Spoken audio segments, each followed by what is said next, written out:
আজকের এই আলোচনায় সবাইকে স্বাগত।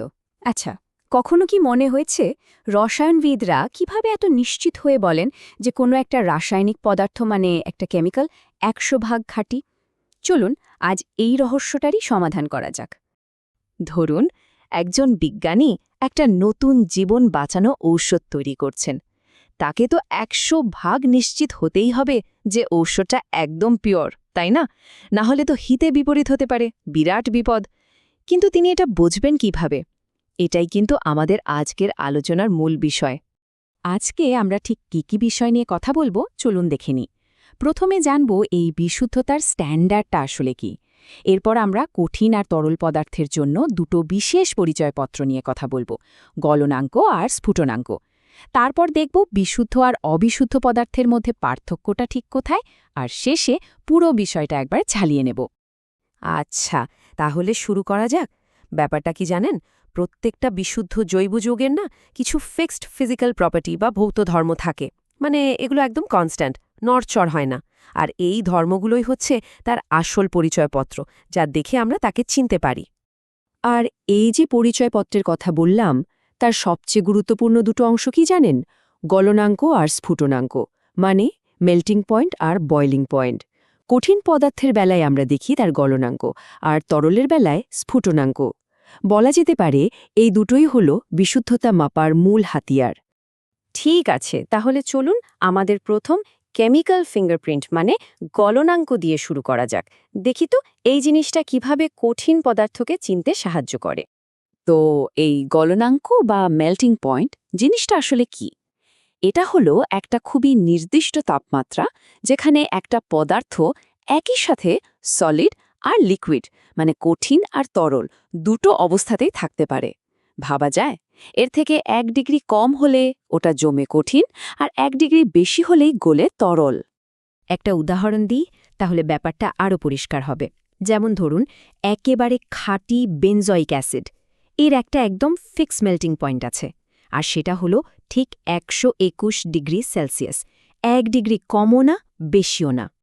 এখন আসল মজাটা কিন্তু এখানেই। যদি বেনজোয়িক অ্যাসিডটা 100 ভাগ বিশুদ্ধ হয়, তাহলে ওটা ঠিক 121 ডিগ্রি সেলসিয়াসে পৌঁছানোর সাথে সাথেই গলে যাবে, একদম শার্প। কিন্তু যদি ওটার মধ্যে কোনো ভেজাল মেশানো থাকে, তাহলে কিন্তু আর এই কাণ্ডটা ঘটবে না। তখন ওটা একটা নির্দিষ্ট তাপমাত্রায় না গলে বরং একটু কম তাপমাত্রা থেকে গলতে শুরু করবে, আর 2-3 ডিগ্রির একটা রেঞ্জ ধরে গলতে থাকবে। তাহলে একটা প্রশ্ন করি। ধরুন বেনজোয়িক অ্যাসিডের একটা স্যাম্পল 119 ডিগ্রিতে গলতে শুরু করল, আর পুরোপুরি গলতে গলতে 121 ডিগ্রি হয়ে গেল। তাহলে কি মনে হয়, ওটা কি বিশুদ্ধ? না, একদমই না। কারণ বিশুদ্ধ হলে তো ওটা শার্পলি ঠিক 121 ডিগ্রিতেই গলে যেত, তাই না? তো কঠিন পদার্থের ব্যাপারটা তো বোঝা গেল। এবার চলুন আমাদের দ্বিতীয় কেমিক্যাল ফিঙ্গারপ্রিন্টের দিকে যাই, মানে স্ফুটনাঙ্ক বা বয়লিং পয়েন্ট। দেখি তরল পদার্থের ক্ষেত্রে এটা কিভাবে কাজ করে। স্ফুটনাঙ্ক বা বয়লিং পয়েন্ট, সহজ করে বললে এটা হলো সেই টেম্পারেচারটা যখন কোনো তরল ফুটতে শুরু করে, মানে বাষ্প হতে শুরু করে। টেকনিক্যালি এটা তখনই হয় যখন তরলের ভেতরের বাষ্পচাপটা বাইরের বায়ুমণ্ডলীয় চাপের সমান হয়ে যায়। এটারও একটা উদাহরণ দেখা যাক। একেবারে বিশুদ্ধ মিথানলের কথা যদি বলি, সেটার বয়লিং পয়েন্ট হলো একদম ফিক্সড 65.5 ডিগ্রি সেলসিয়াস। এটাই তার সিগনেচার, তার নিজস্ব পরিচয়। বিশুদ্ধ মিথানলকে যদি আপনি গরম করেন, ওটা ঠিক 65.5 ডিগ্রি সেলসিয়াসে স্থিরভাবে ফুটতে থাকবে, টেম্পারেচার আর বাড়বে না। কিন্তু যদি ওতে কোনো ভেজাল মেশানো থাকে, তাহলে কিন্তু ফোটানোর সময় তাপমাত্রাটা আস্তে আস্তে বাড়তে থাকবে। এই যে টেম্পারেচার বেড়ে যাওয়া, এটাই কিন্তু সিগন্যাল দেয় যে এখানে কিছু একটা গণ্ডগোল আছে।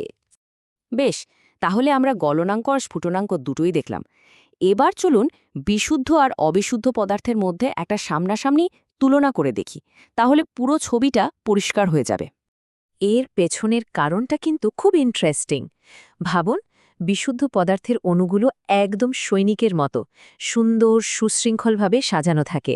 যখন কোনো ভেজাল বা ইম্পিউরিটি এসে ঢোকে, ওটা পুরো সজ্জাটাই নষ্ট করে দেয়, এলোমেলো করে দেয়। ফলে এই এলোমেলো কাঠামো ভাঙতে মানে গলাতে কম শক্তি লাগে, আর তাই গলনাঙ্ক কমে যায়। কিন্তু ফোটানোর সময় ঠিক উল্টোটা হয়। তখন বেশি শক্তি দরকার হয় আর স্ফুটনাঙ্ক বেড়ে যায়। তাহলে এই স্লাইডটা কিন্তু সবকিছুর সারমর্ম। কি দেখলাম আমরা? কোনো পদার্থ অবিশুদ্ধ হলে তার গলনাঙ্ক কমে যায় এবং একটা রেঞ্জ ধরে গলে। আর স্ফুটনাঙ্কের ক্ষেত্রে ঠিক উল্টো, স্ফুটনাঙ্ক বেড়ে যায় এবং সেটাও একটা রেঞ্জ ধরে ফুটতে থাকে। আচ্ছা, আমরা প্রায় শেষের দিকে চলে এসেছি। চলুন এবার দেখি এই পুরো ব্যাপারটা কেন এত গুরুত্বপূর্ণ। মানে ল্যাবরেটরি থেকে বেরিয়ে বাস্তব জীবনে এর প্রয়োগটা ঠিক কোথায়। তাহলে পুরো আলোচনা থেকে আমরা কি শিখলাম? প্রথমত, গলনাঙ্ক আর স্ফুটনাঙ্ক হল প্রত্যেকটা যৌগের নিজস্ব ফিঙ্গারপ্রিন্ট। বিশুদ্ধ পদার্থের ক্ষেত্রে এই ফিঙ্গারপ্রিন্টগুলো একদম শার্প আর ফিক্সড থাকে। ভেজাল মেশালে গলনাঙ্ক কমে যায় আর স্ফুটনাঙ্ক বেড়ে যায়। আর এই সাধারণ পরীক্ষায় কিন্তু রসায়নে কোনো যৌগের পরিচয় আর বিশুদ্ধতা যাচাই করার জন্য সবচেয়ে মৌলিক আর নির্ভরযোগ্য একটা উপায়। শেষ করার আগে একটা প্রশ্ন রেখে যেতে চাই। শুধু কেমিস্ট্রি ল্যাবের কথাই ভাবলে চলবে না। আমাদের চারপাশের জীবনে, মানে প্রতিদিনের জীবনে আর কোথায় কোথায় বিশুদ্ধতা যাচাই করাটা ভীষণ জরুরি বলে মনে হয়? সেটা হতে পারে আমাদের খাবার বা অন্য যে কোনো কিছু। একটু ভেবে দেখবেন কিন্তু।